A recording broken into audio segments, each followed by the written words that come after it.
those fresh sheets or the Nova. Hey, honey. Mr. Mornings. Hello my darlings, it's Chanel and welcome to a new mood reading vlog. So let me choose two books from my usual methods. We're going to start with the jar. So let's see what the jar gods have in store for me today. Oh, I think this is a newer one based on the paper.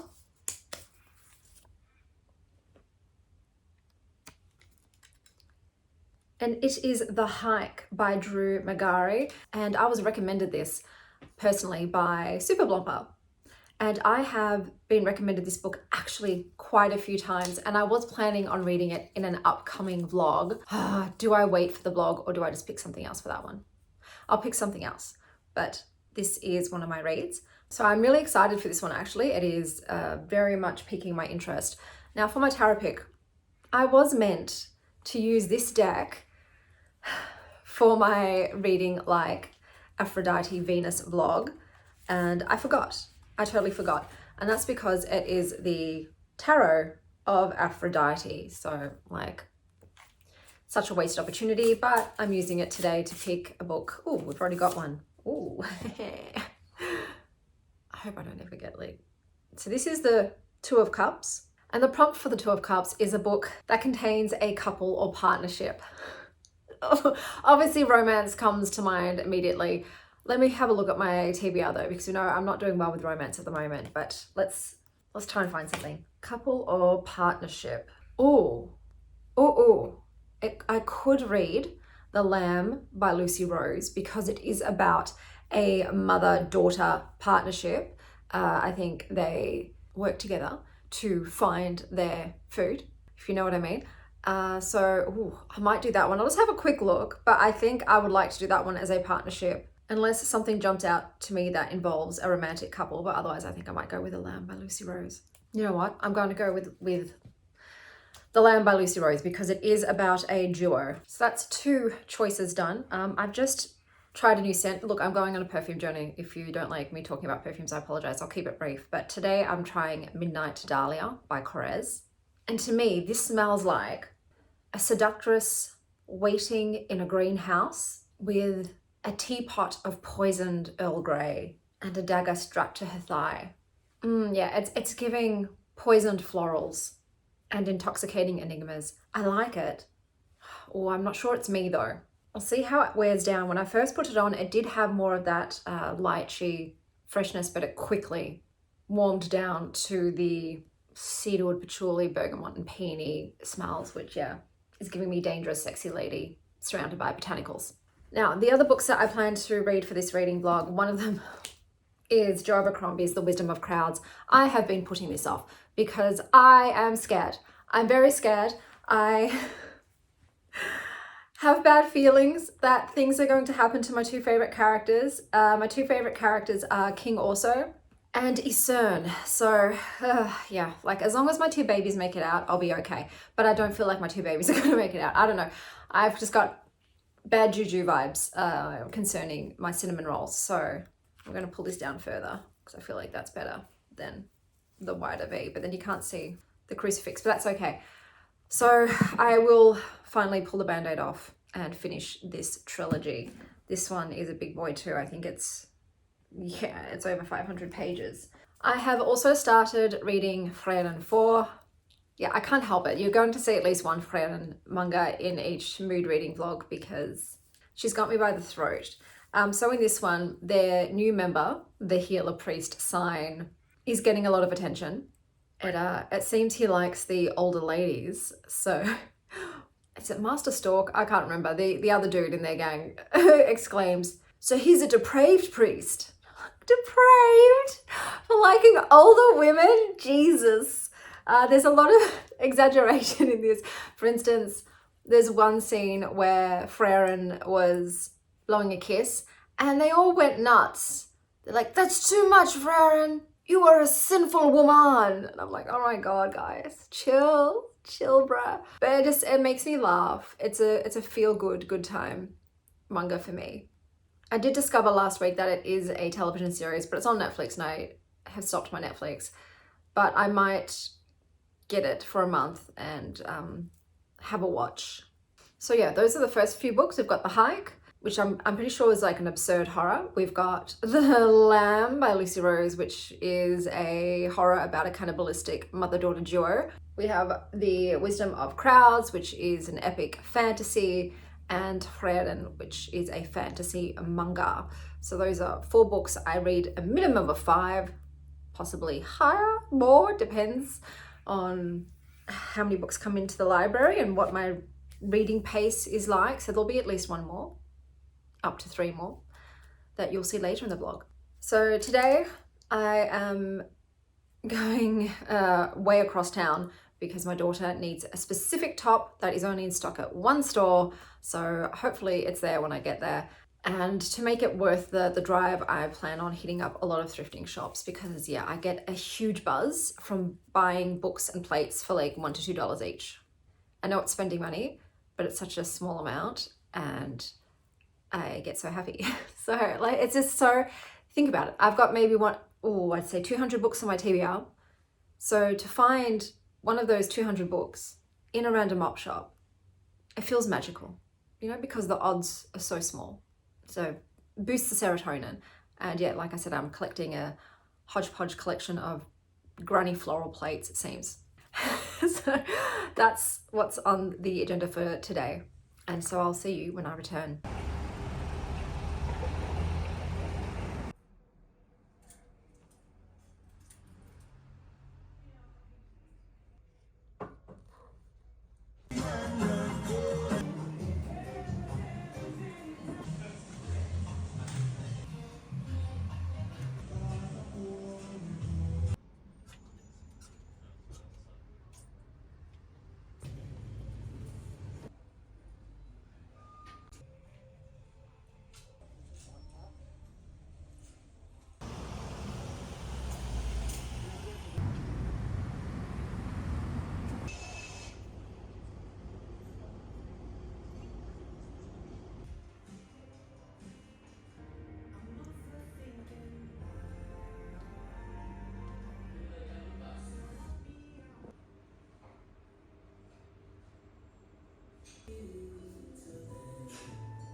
Okay, aren't you?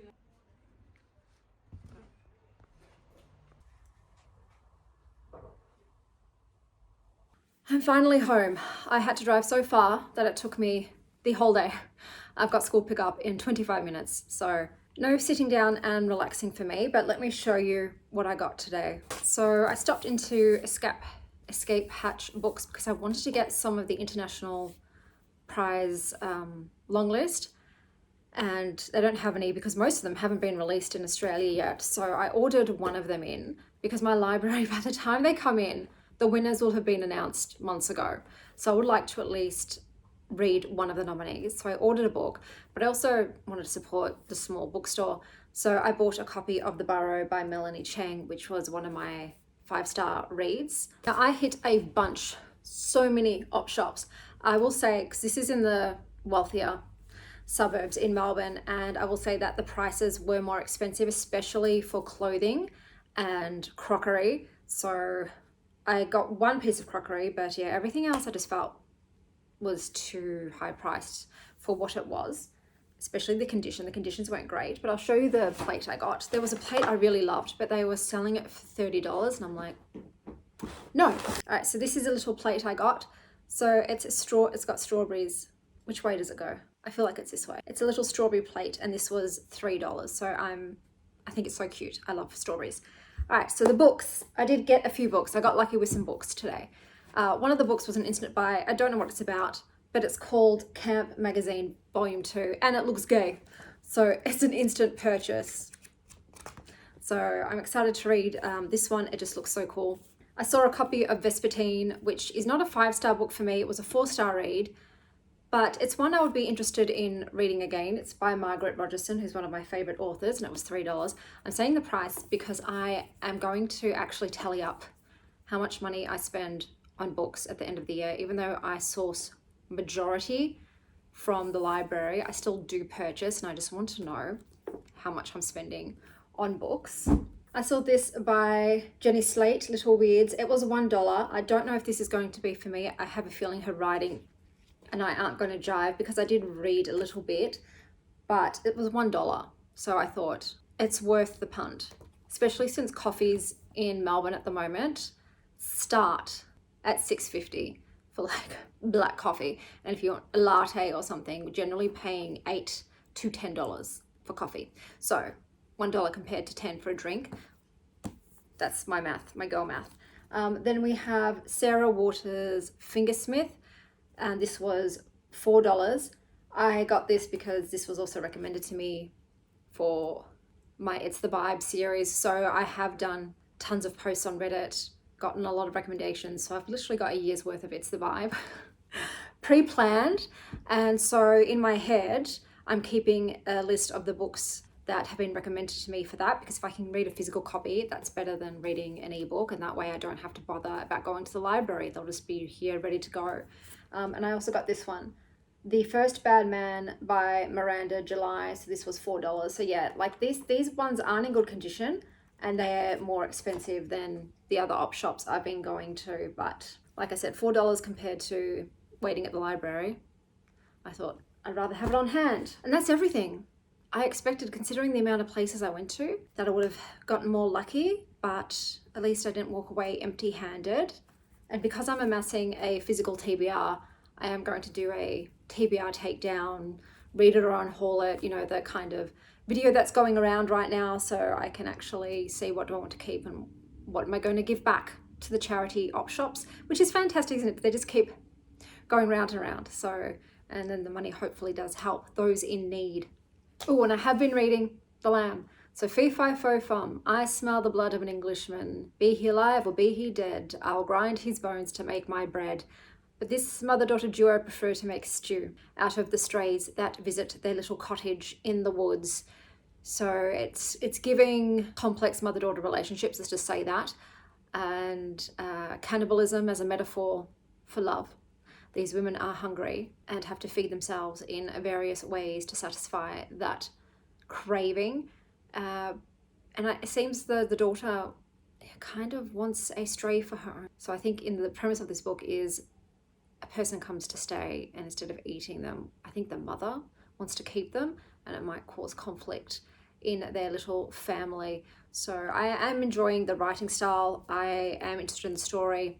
It opens up quite graphically with the daughter pulling severed fingers out of the drain pipe in their house. So it's quite horror, body horror, but I will keep on with that. Dindins. Laundry hugs for Bluebell. Hey, burrito cat.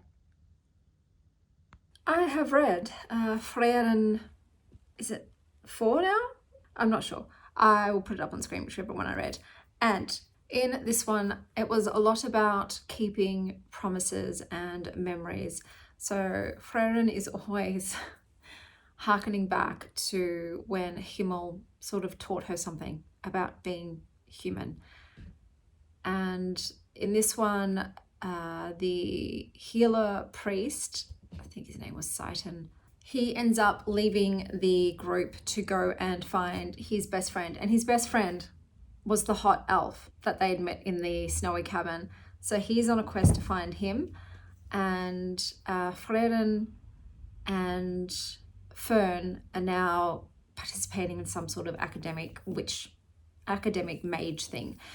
And there seems to be a new evil chick who's been introduced, and she's going to be competing in this same tournament, test, whatever it is. In the flashbacks to Himmel, it is very clear that Himmel was in love with Frieren, but I don't know, it feels like the mages, it feels like the elves in this are asexual. That's the vibe from what I've read so far, so I'll see how it progresses. Really loved it. It just balances humor and action and grief really well. But read it if you like lotus rings, keeping old men company, and holding hands. That was also a nice little bit in this story. They meet an old man who is doing something in honor of his departed wife. So as usual, it's the same formula. They're on their way to defeat the Demon King, but they're doing all these side quests and collecting heroes along the way. I then picked up The Lamb by Lucy Rose and finished it. Okay, this is just really gruesome and sad. You have a little girl, and she's actually 10. I thought she was 17. She was reading much older, but she's a 10-year-old little girl, and she has an empty belly, and she's forever hoping to fill it with her mother's love. But she's just going to starve forever because her mother only cares about her own selfish appetites. This felt like a modern sapphic retelling of Hansel and Gretel, in which you're kind of hoping the lesbian witches choke on the children's bones. I feel like Margot, the little girl, will haunt me. Oh my God. It's very full on with just the constant cannibal gore. I felt though the book was a bit repetitive and it could have been cut down. I think it would have been far more enjoyable if they had actually trimmed the fat. Not just from the strays, but the book itself. But I thought it was a well done horror book. But it did make me feel queasy and angry overall, but I thought it was good. And to sort of cleanse my palate, so to speak, from this book, I want to pick up something lighter. I have started reading The Wisdom of Crowds. I am about 70 pages in. It is very easy to read, but I'm not getting good vibes for also. In these books, there are constant coups. There's people always overthrowing each other, and then they get overthrown, and then they get overthrown. So whoever's on top is never on top for long. The wolf eats the lamb, and the lamb eats the lion, and the lion eats the wolf, and then the wolf eats the lamb. It is just round and round and round and round we go. So yeah, I can't talk about the plot obviously in this one because it's the third in the series, but it is kind of following the same formula of the others. So it's always someone new on top, ready to be dethroned. But yeah, I'm just getting ominous vibes for Orso. And I won't be able to tell you if he dies or not because that would be spoiling it, but yeah. I don't want to continue on with that today. Like I said, I'm looking for something less heavy. So I think what's just come out, there is a book called A Harvest of Hearts, and that's meant to be a cozy fantasy, which might be good for my nervous system. So I'm thinking possibly that. I know The Unworthy's just come out, but I'm not ready for it. Just something that is not horror. Oh, but The Knight and the Butcherbird by Alix Harrow is also out. And this is a dystopian fairy tale that follows the town storyteller as she struggles to protect a local demon from the night hired to kill it. See, it's fantasy, but then it says it's gritty. So I'm like, ugh. But it's a short story. I really kind of want to read that. Like I've been waiting a while for that one. I think I'd hoped to read that last month. It was in my March TBR that I did for my Patreon, but a lot of the books that were in my March TBR, even though they were meant to, they were released, my library still hadn't processed them and put them into circulation. So they've gotten bumped into this TBR. So I think I'm definitely going to read that one, and then we'll see what else. But I'll see you guys when I've read some more. Hey, Blue. Morning guys. So I've just finished filming It's the Vibe. As you can tell by my outfit, I feel like this is too high. Blue's here to say hello. You want to say hello? Oh, you want to say hello? Say hi, everybody. Hi, everybody. Okay, so I have read The Hike by Drew Magary, and this was an Odyssean acid trip. It's Alice falling down a K-hole into hell. It's a Bildungsroman featuring free will, perspective, reality, determination, the will to survive, and love, done in a video game type of way. This book is just weirdly wonderful. I don't want to tell you about the plot. I think you're better off just going into it. The setup, the beginning is just about a married man who's going on a work trip. He arrives at a pretty dingy motel and decides, rather than sitting in his crappy room, he's going to go for a little walk around, and he sets off on a path. But then the hiking path ends and he decides not to stay on the path. And there's then really weird shit happens. I originally thought, okay, I'm going to give this a 4.75, but then when I went to go to bed, I stayed up all night thinking about it. So this is a 5-star read for me. I really enjoyed this bizarro little book, which is horror and litfic and fantasy. It's a genre mix, but read it. If you like talking crabs, peach schnapps, and taking the path less traveled by. I'm really glad. This was recommended to me by multiple people, one of whom was super blomper, but so many people wrecked this. Yeah, this was something. Before I tell you about the next book I picked up, I saw a lot of friends creating their own reading challenges. Obviously, I'm following Kayla's from Books and Lala's Buzzword Readathon and Ben from Ben Reads Good's reading challenge. And then I saw all my friends do ones and I thought, I'm going to make one for myself as well. If you want to join in, feel free. But this is something I made for myself. I'm calling it Chanel's Chapter Challenge. Keep it simple, stupid. And so I've done all the months of the year. I am going to backfill them because obviously we're already in April, but I'm just going to tell you what they are so you can see what I'm keeping in mind. So for Chanel's Chapter Challenge, we have Just January, which is read a book with just one word in the title.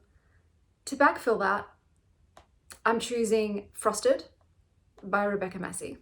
That is a one-word title, and that was my January choice.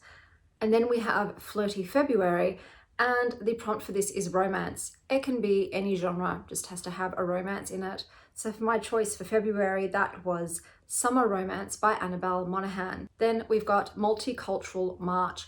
So these are translated fiction or books set in a different country from the one that you live in. So it's pretty easy in Australia. There's not a whole lot of books set in Australia. So for my choice for that one though, that fulfills both those kind of prompts, I picked The Death of Ivan Ilyich by Leo Tolstoy. Then we have Attractive April, and this is a book with a pretty cover. So my choice for this, when I decided to create my own challenge, was Blood Sugar by Daniel Kraus. This cover has got me salivating. It's got me in a tizzy. I'm very attracted to this very attractive cover. It is perfection. Unfortunately, I did DNF the book. So the book is a sort of Halloween horror, and the issue for me is that it was told in the POV of like a 12-year-old boy, I want to say, and he has a very particular vernacular and slang, and I couldn't. I'm going to read it to you. So this is just an example of how it's written. The mighty duck is he grumpin' for? The chunky butts seen me hit a whole thing of ready whip till I got crunk. Saw me get torched on a big bowl of dank too. Dang. I puked a whole bottle of stank ass apricot schnapps while he just sat there and laughed his fat ass off. I didn't say none of that out loud though, cause what if Robbie thinks all that stuff is poopy pants baby stuff? One thing I don't need is more teasing from Robbie, cause when he teases, he does it real hurtful like. So I switch up my play and go, be cool, Robbie, it's no thing. And then fat boy's all smiles. That's the style. He doesn't use actual swear words, so he does switch them out for other words. Like for instance, instead of saying the word shit, he says Shark Week. And by the 12th time that the word Shark Week was used, I knew I can't go any further. This is where I will leave. I just can't get past it. It is too much for my brain to process. I'm just getting caught up on the language. And so that I don't understand actually what's going on with the story because yeah, I'm just trying to understand what this kid is saying. So for me, I couldn't do it. But if that style of language doesn't bother you, this could be a really good book. People are raving about it. It's got fantastic reviews. I am bummed that I didn't finish a book because if I had loved it, oh my God, I would have been so happy to have that cover on my bookshelf. I would have faced that out so that I could see it every time I walked in. I'm kind of like low-key thinking of buying it anyway, just for the cover, but yeah, you know, money's a thing. So unfortunately, I did DNF Blood Sugar. And even though it's a DNF, I'm still keeping it as my attractive April pick so I can look at it. Going back to the reading challenge, we have, so after Attractive April, we have Magic May. And this is literally just read a book that has magic in it. Could be fantasy, sci-fi, magical realism, paranormal, just some sort of magical element. Judge June, and this is read a book that has been nominated on a book prize or award list. So literally, it could be a Booker Prize or it could be the Goodreads Choice Awards. It's just any award list prize that it's been listed on. We have Joyous July, and this is read a book that you think will make you happy or that is a 5-star prediction. Author August, read a new to you or debut author. Shady September, read a book cover in your favorite color or in a September shade. So think for the Northern Hemisphere folks, that's fall, autumn, and for us Southern babes, it would be spring colors. Out of your comfort zone, October. So we could go the Halloween route and read a book to scare yourself or take a risk. So just read a book that you're not 100% could be your thing, but you are intrigued by it. So take that gamble on possibly finding something unusual, but to your tastes. Newest November. So read a new release or the newest addition to your book collection or TBR. And last but not least, we have Darling December. So this is read the highest rated book on your TBR or a really popular book. Think Fourth Wing, just something that everybody is talking about, whatever that year's darling is. So those are all of my reading prompts for Chanel's chapter challenge. I am about to finish Wisdom of Crowds. I've got just a small amount to go, so I'll give you that review tomorrow. I also tried out a perfume called Sunkissed by Kilian. So this is giving a woman luxuriating in an outdoor bath in Bora Bora after having swum in the ocean with a frangipani behind her ear and a fresh coconut drink in her hand. It is giving all of these summery, beachy, tropical vibes. It was lovely, but I would only wear this if I was on a tropical island. I don't see it as an everyday perfume, but if you love that vibe and you love that energy and you love that smell, I would recommend this to you. I'm now going to the city, like I said in my vibes vlog, so you'll see the city stuff in that vlog, and I will see you once I finish my next book. My mum and her friend Rose, who made this deck, got me this deck, and Rose signed it, which was very sweet. My honey.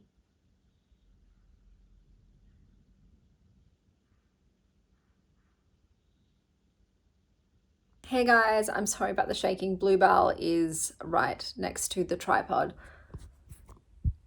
Yeah, there she is. You got some kitty kisses. I'm just holding you until she decides to go on to more fun things. Can you skadoosh now? Thank you. Okay. Oh, now Sylvie's here. Hey, Sylvie. Okay, so I did read some things. So I read Joe Abercrombie's The Wisdom of Crowds. This is the third and the final in the series. I'm going to start by saying, fuck Leo Dan Brock. How's your leg, bitch? And also, fuck Ricky too.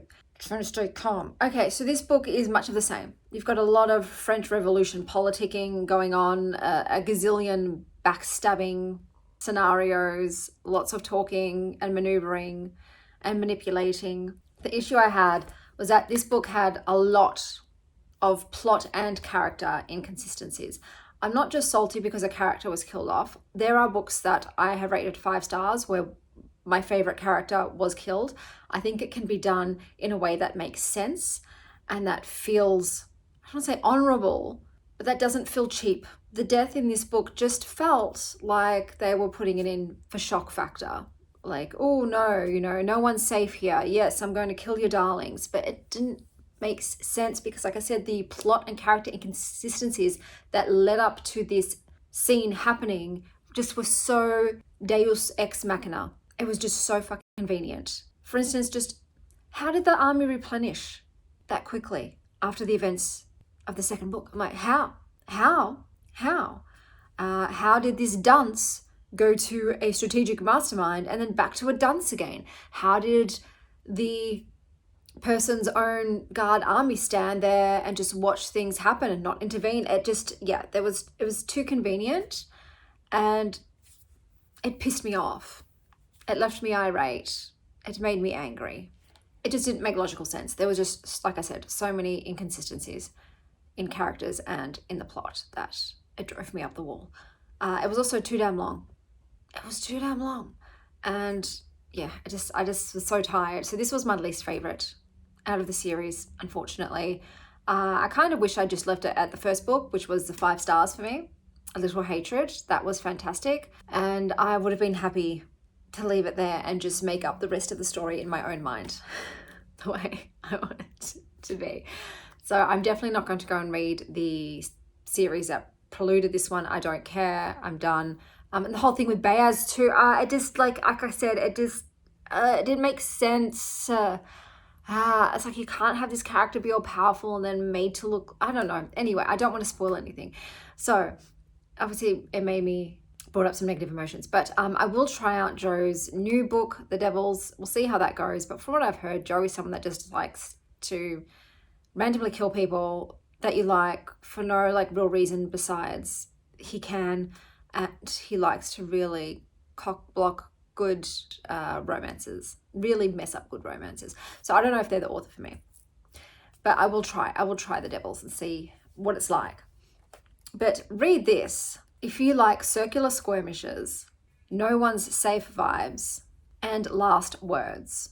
I also read the book Harvest of Hearts, and I'm going to start off straight away by saying that the synopsis on Goodreads, the way it's marketed, is very, very misleading. It's being touted as this very cozy and whimsical romantasy with Howl's Moving Castle vibes. And yes, it does have Howl's Moving Castle vibes because of the setup, but it's not cozy and whimsical. You immediately open up to the main character being horny AF. It's all bulges in the trousers, diddling oneself under the covers till they're raw, and shite this, shite that. So it was very, I guess, surprising. It was very unexpected. It's not the vibes that I'd gone in anticipating. And I saw a few reviews, and the people that didn't like it, that was the biggest gripe. It's not cozy. You know, like I said, our virgin FMC Foss is a pervy lass, and that sex is on her mind all the time. So the story is that they live in this world where there's these magical beings, and most of them are women and one is a man. And there's some magic in this world, and to keep everybody and the citizens safe, they have to take the hearts of people. So they do it magically, so the person continues to live, but they are not themselves afterwards. They are like walking zombies. A lot of them end up killing themselves. And what's happened is there's now this heart blight. These magical hearts are decaying. Something is attacking them. So these magic beings, I gotta cross my legs. These magical beings have to up their quota. They've got to harvest more hearts. And one day while the dude is in the town, he looks at Foss and he accidentally hooks her heart. And so she has to be within distance to him. So he hasn't taken it, but he's put his tenterhooks into it. And so she follows him back to the city, to his magical house. So this is the Howl's Moving Castle vibes. So the sorcerer himself, he's, you know, very Howl coded, but dull, you know, went a bit dull. And he has this house that has its own, is sentient and does what it wants. And it's very cute. And there's also a talking cat called Cornelius, who is the star of the show. I persevered, Bluebell, I persevered for this cat because this book really wasn't doing it for me. Like I said, it sat in this in-between zone where it was trying to be dark and then it was trying also to be cozy, romantasy.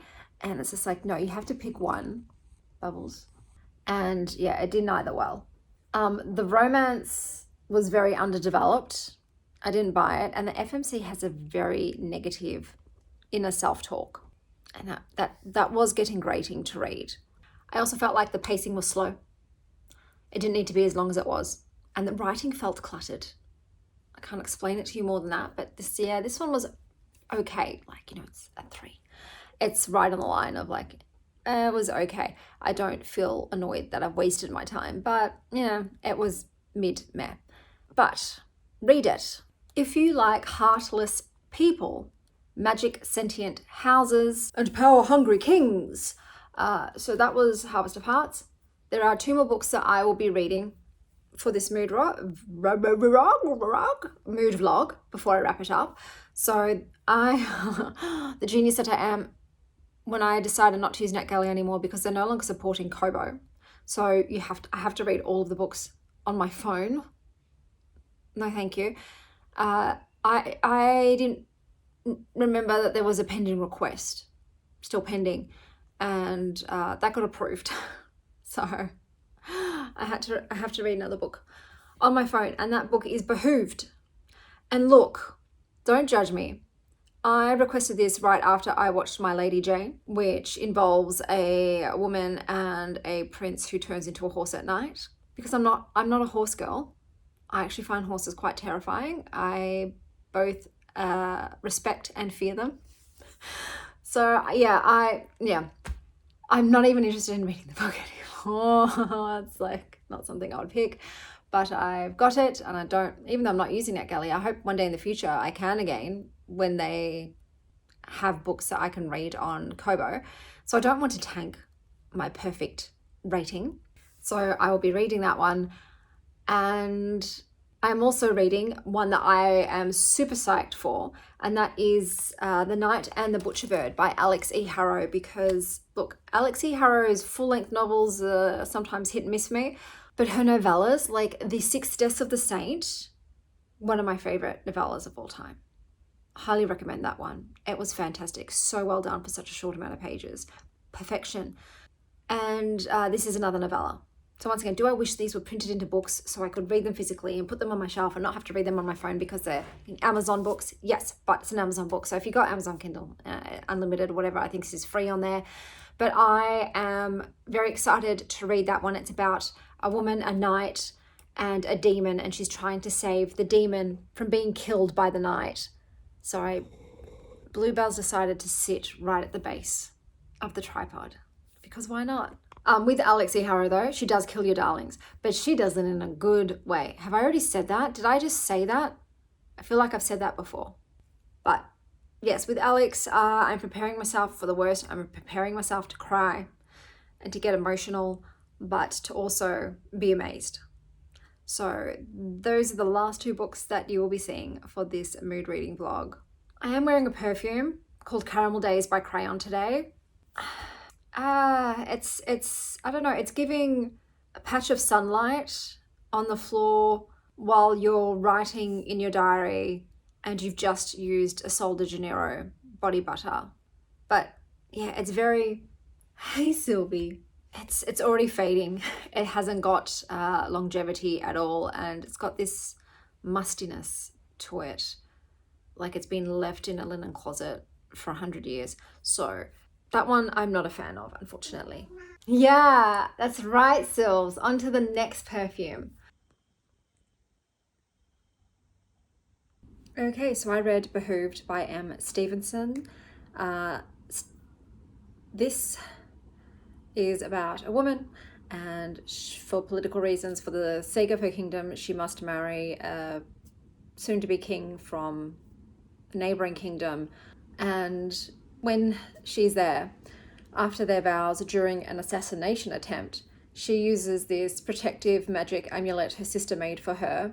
Unfortunately, it causes her new husband to turn into a horse, does nothing to the assassin, and her equine hubby have to go on the run. So by night, he's a stallion. By day, he's a grumpy man. This didn't work for me. I didn't like the language. It was a lot of deigned. That word was a lot. I deign. And oh stars, oh seas. It felt Regency, but yeah, it's just the particular words chosen annoyed me. The main issue I had was the change in personality of the main character. This chick in the beginning is all submissive. Yes, I'll do what I need to for my kingdom. And then she gets there and he's not waiting on the dock. And that act alone is enough to turn her completely spiteful. She does a 180 and she's like, oh, I'll make him pay. How dare he slight me? And then they go into this incessant bantering that was not fun. It was not fun. It was not flirty. It gave me the ick. I just felt like this book was very contrived. It all felt very forced, very written. It wasn't for me, but I absolutely believe it'll find its people. This is really for the horse girls who like incessant banter and the TV series My Lady Jane. They'll eat this up. The next book and the final book I read was The Knight and the Butcherbird by Alix E. Harrow. This was a 5 stars for me. Grief ages you. People change because they have to, and love is whatever you're willing to kill for. In this post-apocalyptic world that marries the modern with this medieval Western twinge, you have a knight, his hawk, and the town's storytelling secretary, and they go on a demon hunt. The knight is aiming to kill the demon, and the secretary is trying to save it because they have a personal connection to it. This was very fascinating. The way that the demons are isn't your usual Christianity demon type thing. It is very different to that. It's almost giving zombie as well. I won't tell you why, because like I said, this is a very short itty bitty novella, so it's best to be pleasantly surprised. And overall, it's just a very twisted love story, and I ate it up. It made me feel things. I thought it was really well done, and I will absolutely consume and devour anything Alix E. Harrow writes in novella form, because massive fan. Read it if you like. If you're a bird, I'm a bird. So let me sum up all the books I read in this reading vlog. Behooved by M. Stevenson wins the award for highest horsepower. Harvest of Hearts wins the award for most mentions of hearts. Wisdom of Crowds by Joe Abercrombie wins the award for being too convenient. The Lamb by Lucy Rose wins the award for turning people vegan. Frieren 4 by Kanehito Yamada wins the award for playing the grief card well. The Hike by Drew Magary or Magary, I don't know, wins the award for keeping me up at night. And The Knight and the Butcherbird by Alix E. Harrow wins the award for tainted but true love. So thanks to The Hike and The Knight and the Butcherbird, I had 2 5 stars this reading vlog. Let me know what you're reading down below. Until next time, stay wild, Star Child.